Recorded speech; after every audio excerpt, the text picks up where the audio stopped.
Hello students, तो चलिए आज हम लोग शुरू करते हैं क्लास 10 के एक्सरसाइज 3.3 का क्वेश्चन नंबर 1 का थर्ड पार्ट। इस क्वेश्चन के जो बाकी दो पार्ट थे वो मैंने अलग अलग वीडियो में कवर कर रखा है, तो आप लोग प्लेलिस्ट में जाकर के देख सकते हो। बाकी हमारा क्वेश्चन क्या है, solve the following pair of linear equations by the elimination method and substitution method.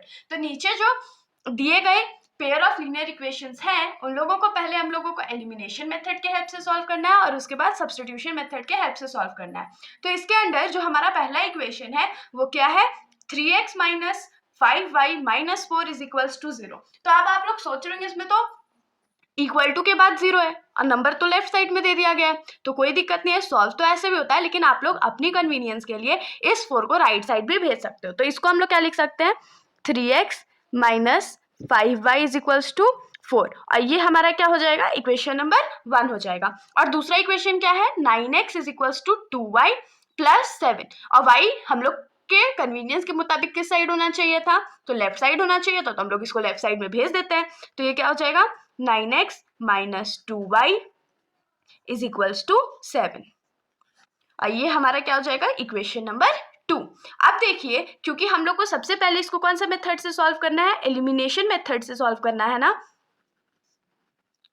तो इसके लिए इक्वेशन 1 पे ध्यान दीजिए। इक्वेशन 1 क्या है, 3x minus 5y is equals to 4, और इक्वेशन नंबर 2 क्या है, 9x minus 2y is equals to 7। तो अगर हम लोग इक्वेशन नंबर 3 में 3 मल्टीप्लाई कर देते हैं तो ये 9x हो जाएगा ना, 3 3 जा 9, तो ये 9x के बराबर हो जाएगा, मतलब फिर इन दोनों को हम लोग कट कर सकते हैं। तो चलिए हम लोग कर लेते हैं, ये सब हम लोग को सॉल्व करने से पहले ही दिमाग लगा लेना है। तो इक्वेशन 1 को हम लोग क्या कर रहे हैं, तो 3 से मल्टीप्लाई कर दे रहे हैं, तो ये क्या हो जाएगा, 3 3 जा 9x माइनस 5 3 जा 15y इज इक्वल्स टू 4 3 जा 12, और इक्वेशन नंबर 2 हमारा क्या है, 9x minus 2y is equals to 7। अब देखिए इन दोनों का साइन तो सेम है, तो कटेगा कैसे, तो हम लोग साइन चेंज कर देंगे। तो साइन यहाँ पर चेंज हो चुका है, ये प्लस में था तो माइनस हो गया, ये माइनस में था तो प्लस हो गया, ये भी प्लस में था तो माइनस हो गया। 9x माइनस 9x कट गया, तो क्या बचा यहाँ, माइनस प्लस माइनस होगा, तो 15 में से 2 जाएगा तो कितना बचेगा, 13 बचेगा, और क्योंकि 15 बड़ा था तो साइन भी माइनस का लगेगा, इज इक्वल्स टू 12 में से 7 जाएगा तो कितना बचेगा, 5 बचेगा। तो y का वैल्यू हमारे पास यहाँ क्या आ जाएगा, 5/13, और वो भी माइनस में, क्योंकि माइनस भी था। अब हमारे पास y का वैल्यू आ चुका है, तो हम लोग y का वैल्यू पुट करके x का वैल्यू निकाल लेते हैं। तो हम लोग लिखेंगे put y is equals to minus 5/13 in, कौन से इक्वेशन में पुट करूँ, 1 में पुट कर दूँ, तो इक्वेशन नंबर 1 में पुट कर लेते हैं। तो 3x minus 5y is equals to 4, ये हमारा इक्वेशन नंबर 1 था। 3x माइनस 5, y की जगह क्या लगेगा, माइनस 5/13 इज इक्वल्स टू 4, तो 3x minus minus minus plus हो गया, 5 5 जा 25, और ये divided by 13 is equals to 4 हो गया। तो 3x का वैल्यू क्या हो जाएगा, 4/1, 4 के नीचे कुछ नहीं है तो 1 है, और ये जो प्लस 25 है इसको हम लोग माइनस 25/13 लिख सकते हैं। अब हम लोग इसको सॉल्व कर लेंगे, तो ये क्या हो जाएगा, 3x is equals to 13 into 4 minus 25/13। तो अब आप लोग सोच रहे होंगे मैंने ऐसा किया कैसे, तो इसमें हमने एक मेथड सीखा था कि हम लोग इसको क्रॉस मल्टीप्लाई करते हैं, तो हम लोग इन दोनों डिनोमिनेटर्स को क्रॉस मल्टीप्लाई कर देते हैं, उसके बाद 13 को 4 से मल्टीप्लाई करते हैं, फिर 1 को 25 से मल्टीप्लाई कर देते हैं। तो हमारे पास ये क्या हो जाएगा, 3x is equals to 13 into 4 कितना होता है, 52 माइनस 25/13, तो 3x इज इक्वल्स टू क्या हो जाएगा, 52 में 25 माइनस करिए, 52 माइनस 25, 12 में से 5 जाएगा तो कितना बचेगा, 7 बचेगा, और यहाँ 4 में से 2 जाएगा तो कितना बचेगा, 2 बचेगा, तो ये क्या हो जाएगा 27/13। तो 3 और 27 9 टाइम्स में कट गया, तो यहाँ पर हमारा x का वैल्यू क्या आ गया, 9/13, और y का वैल्यू हमारा क्या था, तो माइनस 5/13। तो ये हमारा एलिमिनेशन मेथड से सॉल्व हो चुका है। अब हम लोग इसको सब्स्टिट्यूशन मेथड से सॉल्व करते हैं। तो ये हमारा दोनों इक्वेशन है और हम लोग को क्या सॉल्व करना है, तो सब्स्टिट्यूशन मेथड से सॉल्व करना है। तो हम लोग सॉल्व कर लेते हैं।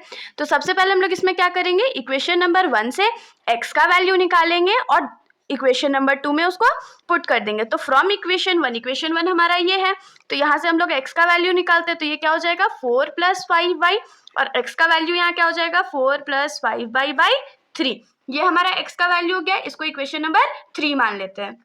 तो अब हम लोग लिखेंगे put x = 4 + 5y/3 in equation number 2। Equation number 2 में पुट कर देते हैं, तो इक्वेशन नंबर 2 हमारा क्या है 9x - 2y = 7। तो 9 और x के जगह पे क्या है तो 4 + 5y/3 - 2y = 7। तो देखिए ये 3 और ये 9 कट जाएगा ना, क्योंकि ये मल्टीप्लाई में है, ये डिवाइड में है, तो कट गया। तो अब हम लोग इसको मल्टीप्लाई कर लेते हैं, तो 3 4 = 12 + 3 5 = 15y - 2y = 7। तो 12 ये क्या हो जाएगा 15 + 2 15 - 2 13, तो यहाँ प्लस 13y = 7 है। तो 13y = क्या हो जाएगा 7 - 12, क्योंकि 12 इस साइड प्लस में था तो इधर जाके वो माइनस हो जाएगा। तो यहाँ से हम लोग को क्या मिला 13y = -5 और y का वैल्यू क्या मिल जाएगा -5/13। अब जो y का वैल्यू है उसको हम लोग इक्वेशन नंबर 3 में पुट कर लेते हैं, तो वहां से हम लोग को x का वैल्यू मिल जाएगा। तो लिखेंगे पुट y = -5/13 इन इक्वेशन 3। तो इक्वेशन 3 में पुट करते हैं, तो इक्वेशन 3 हमारा क्या था x = 4 + 5y/3। तो पुट करिए तो ये क्या हो जाएगा x = 4 + 5 × 5y क्या है मतलब y क्या है तो -5/13/3। तो इसका सॉल्यूशन हम लोग यहाँ कर लेते हैं, क्योंकि हम लोग के पास यही स्पेस बाकी है। तो ये क्या हो जाएगा x = 4 प्लस और माइनस है तो प्लस माइनस माइनस हो गया, और 5 5 = 25/13 हो गया होल डिवाइडेड बाई 3। तो 4 के नीचे कुछ नहीं है तो 1 है, तो इन दोनों का हम लोग एलसीएम लेके सॉल्व करेंगे। तो 1 × 13 13 4 = 52 -1 × 25 25/3। तो 52 - 25 कितना होता है तो 27 होता है बाई 13 और होल डिवाइडेड बाई 3। अब जो ये 3 है उसको सॉल्व करने के लिए हम लोग क्या करेंगे रेसिप्रोकल कर देंगे, या इसको हम लोग सिंपली क्या लिख सकते हैं 27 डिवाइडेड बाई 13 × 3, क्योंकि जब ये रेसिप्रोकल होगा तो 1/3 हो जाएगा, 1/3 है तो 13 × 3 हो जाएगा। तो ये 3 और ये 27 कट गया, तो यहाँ पर हमारा x का वैल्यू क्या आ गया 9/13। तो हम लोग देयरफॉर इसको क्या लिख सकते हैं देयरफॉर x = 9/13 एंड y = -5/13। ये हमारा आंसर हो गया। इसके साथ हमारा जो ये सॉल्यूशन है यहीं पर ख़त्म हो जाता है। अगर आप लोगों को कोई भी डाउट हो तो आप लोग कमेंट सेक्शन में पूछ सकते हैं, वरना अगर आप लोगों को वीडियो अच्छी लगी हो तो वीडियो को लाइक कर दीजिएगा और मेरे चैनल को बिना सब्सक्राइब किए कहीं मत जाइएगा। Thank you.